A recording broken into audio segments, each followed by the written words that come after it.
such wonderful neighborhoods are, wiped away. And, the friendships that develop between those neighbors have been torn, by water. The thing about Corpus Christi, guys, is that a lot of people didn't evacuate. There was no widespread mandatory evacuation, so a lot of people are out here just braving the storm. Hey, y'all don't separate the family, just stay together, okay? You kind of wonder, where did they go? What happened to them? Their jobs and livelihood was here, but now they don't, they're displaced for who knows how long. I understand it does take time, and it's not easy. For those of us that experienced it, Harvey never ended. 6 months later, it hasn't ended.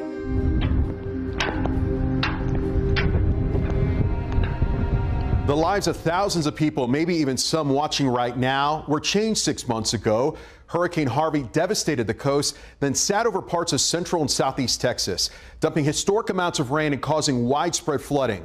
For the next 30 minutes, we're going to take you to some of those places still recovering. So let's start with looking back at the storm of what we know now. For Texans living along the coast, hurricane seasons come and go. It only takes one storm at the wrong time and the wrong place on the Texas coast. It had been nearly 60 years since a hurricane as powerful as Harvey hit the state. Category 4 Carla in 1961, killing 46 people. Harvey killed 68, more than half in Harris County alone.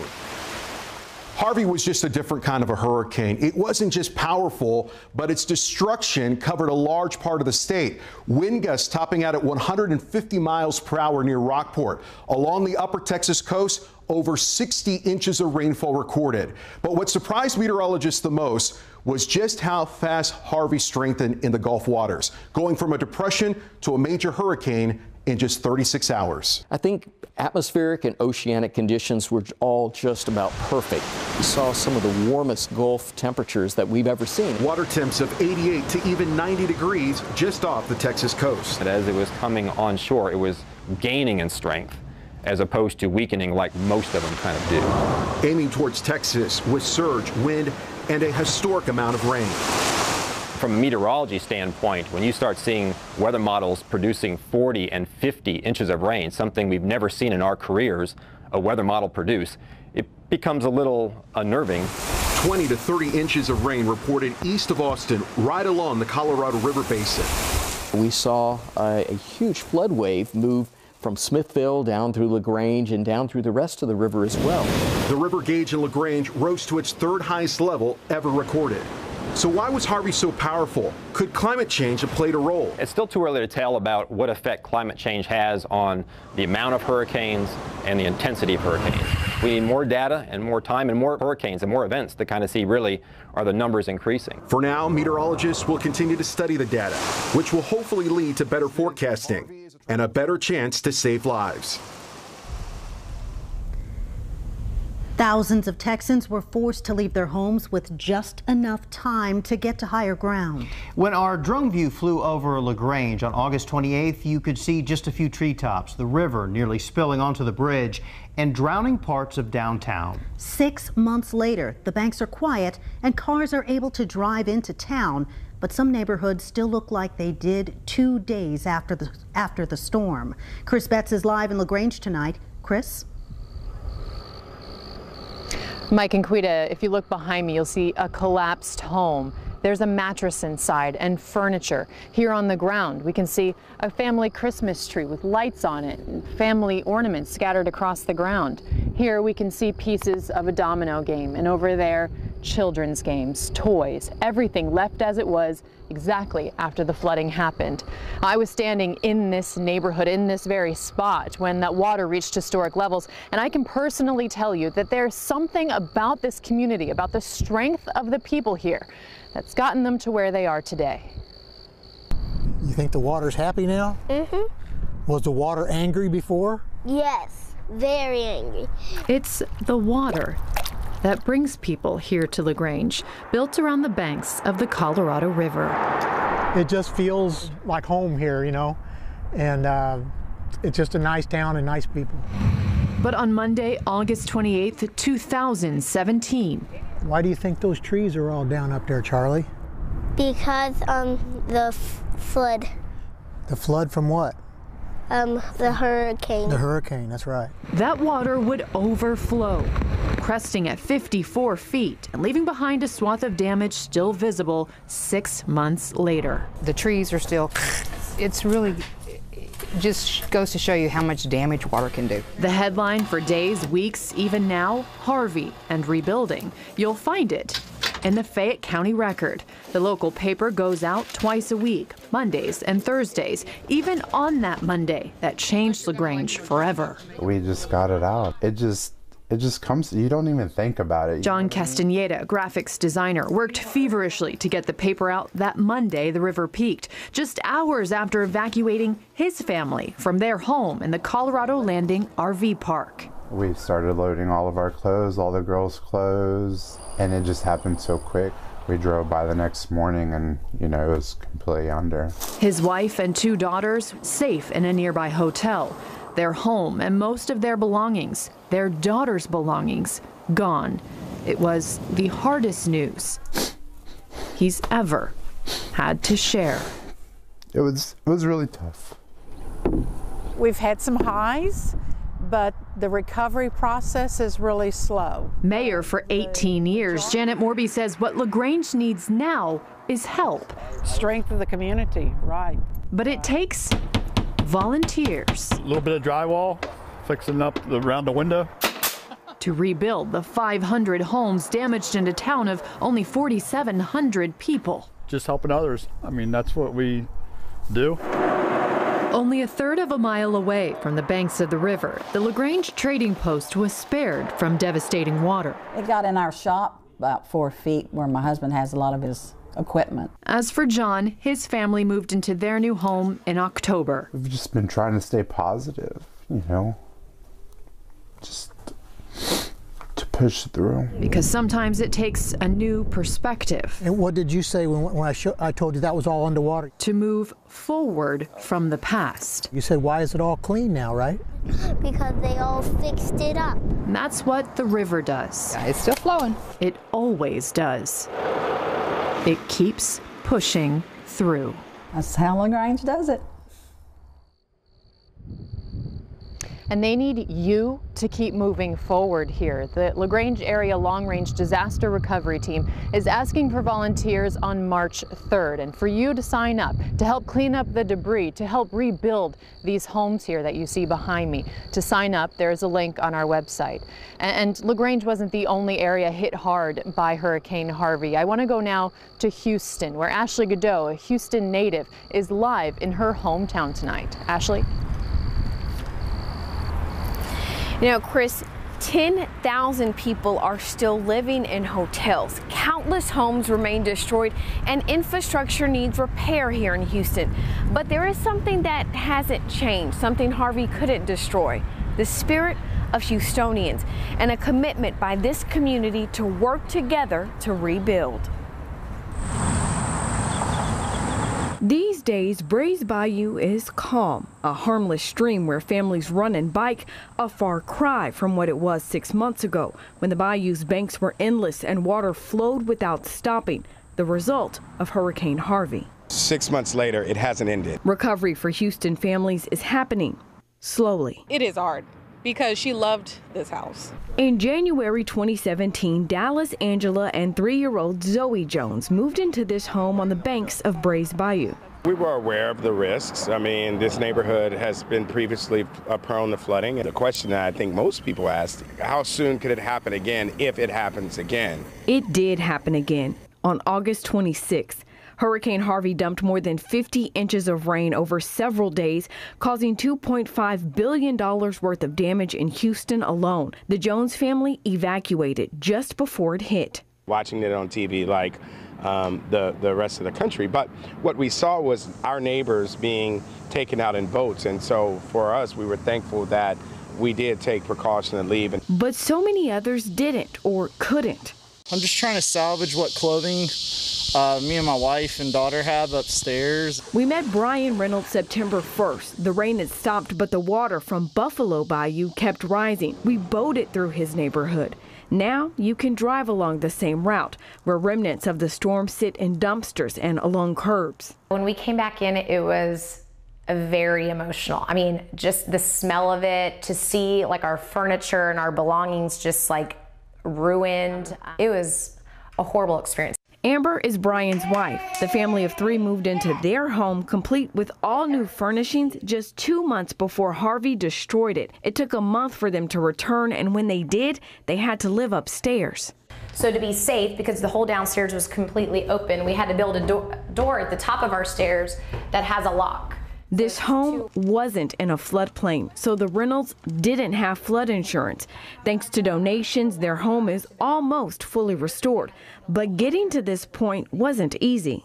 Unfortunately, you know, we've had several contractors take advantage of our situation. Some of Amber's neighbors haven't even started making repairs, and other families, like the Joneses, won't ever return to the places they once called home. There are certain things I do want to highlight. Houston Mayor Sylvester Turner held a news conference last week about recovery efforts. While we acknowledge that we are making progress, we also want to be very clear that recovery is not happening fast enough for any of us. But the mayor is pledging to stand by Houstonians as they rebuild. No one in the city is going to be left behind. For the Joneses, moving forward means a new home in the heart of the city. Houstonians are strong. We'll rebuild a better city. We'll widen our bayous. And even though people are still experiencing it, we won't experience it forever. As Houston waits for its share of federal funds, city leaders have started the Houston Still Needs You volunteer program. Volunteer hours will be used to deduct from the total amount of money the city has to put up to qualify for federal funds. But some smaller cities in Texas haven't even made this much progress. Cities like Rockport. That's where we find my colleague Jason Puckett tonight. Jason.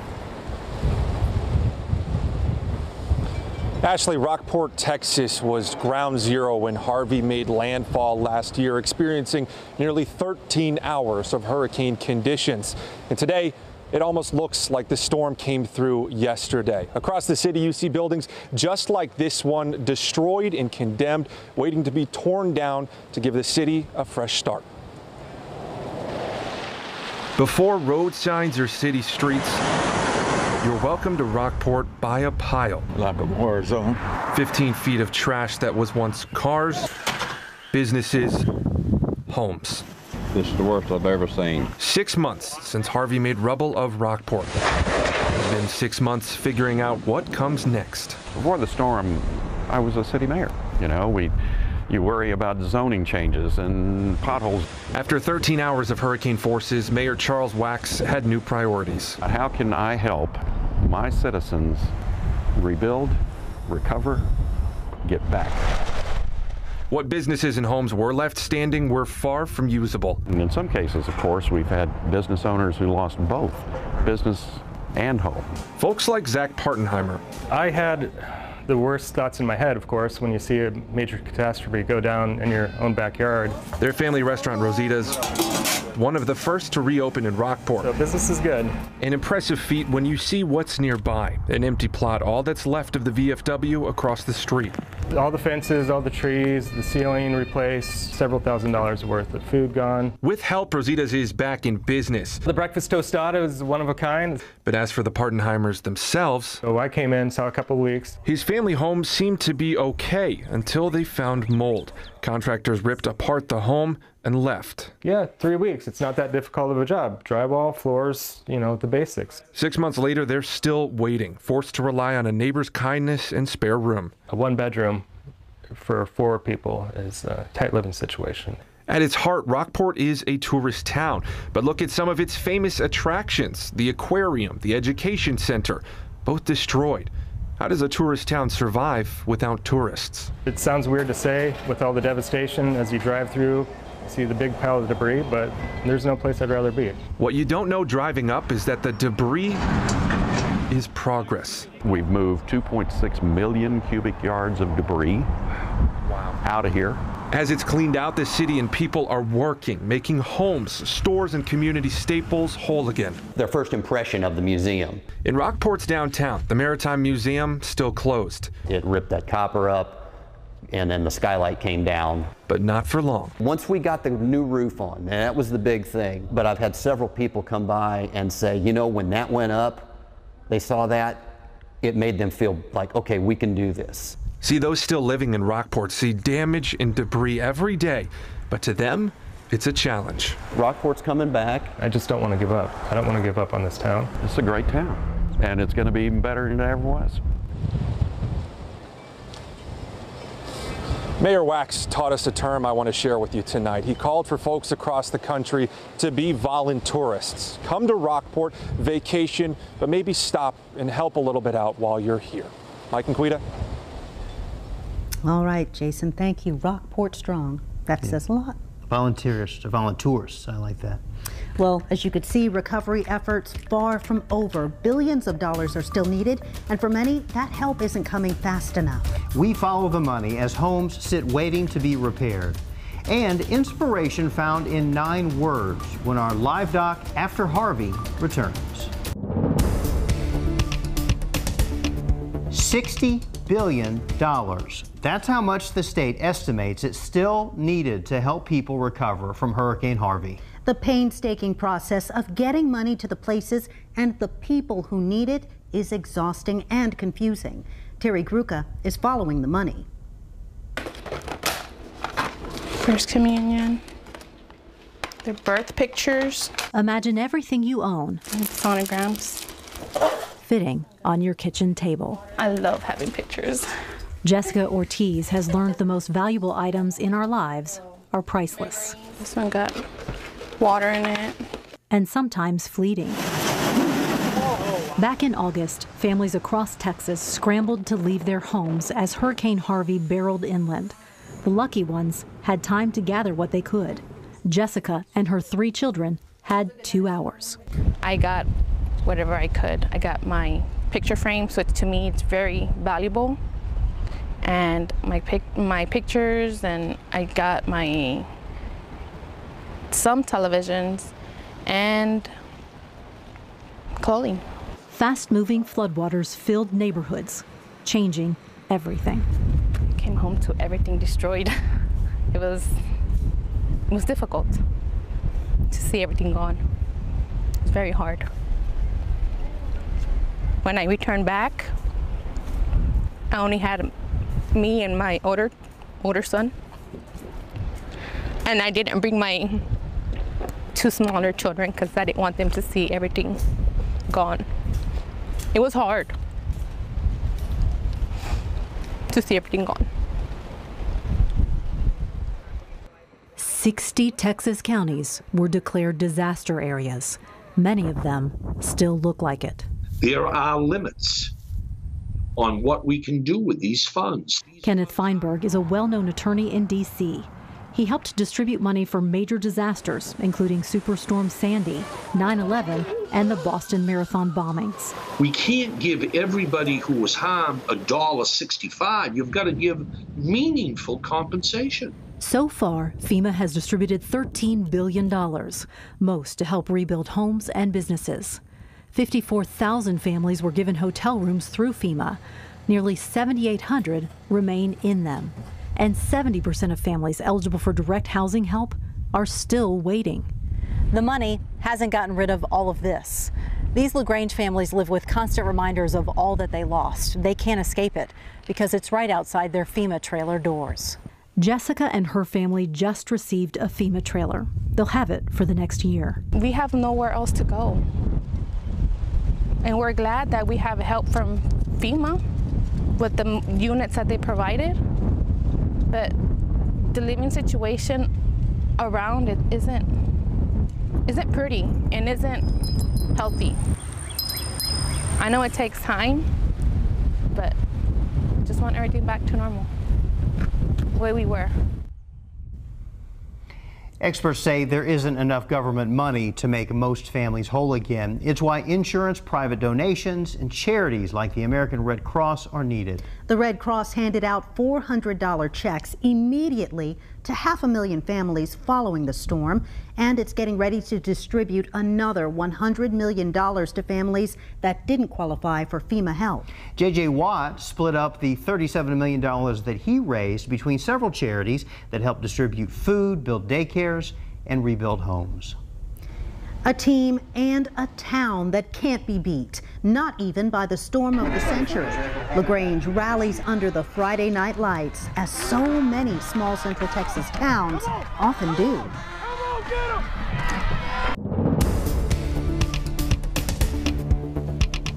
Sports was greatly affected when Harvey hit the coast 6 months ago. J.J. Watt got lots of publicity there in Houston, but the football team in LaGrange was hit hard, very hard. The Leopards are still feeling the after effects. KVUE Sean Clinch has the story from LaGrange. This is a sign of normalcy in the county seat of Fayette County. A charming community which has experienced flooding events in the past, but nothing compares to what occurred last August. Nobody alive has seen the water that high.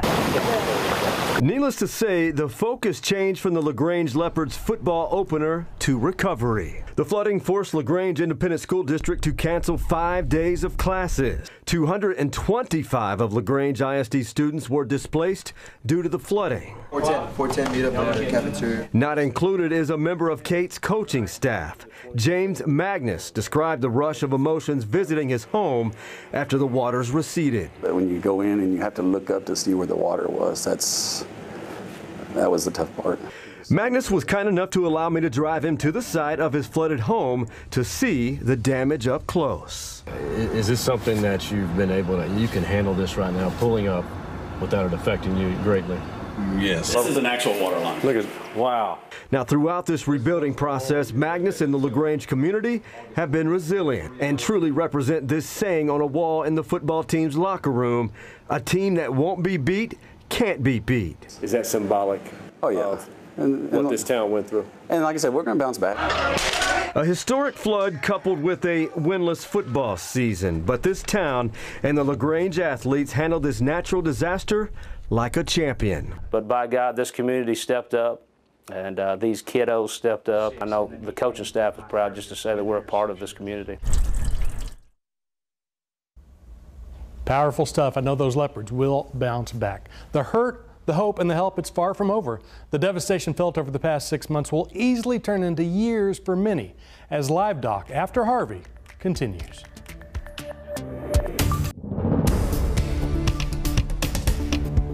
It will take years for a lot of families to feel normal again. Harvey took their homes, their security, and in some cases, their loved ones. But the people we interviewed all agreed on one thing: the disaster brought out the best in people, and Texans will see this process through to the end.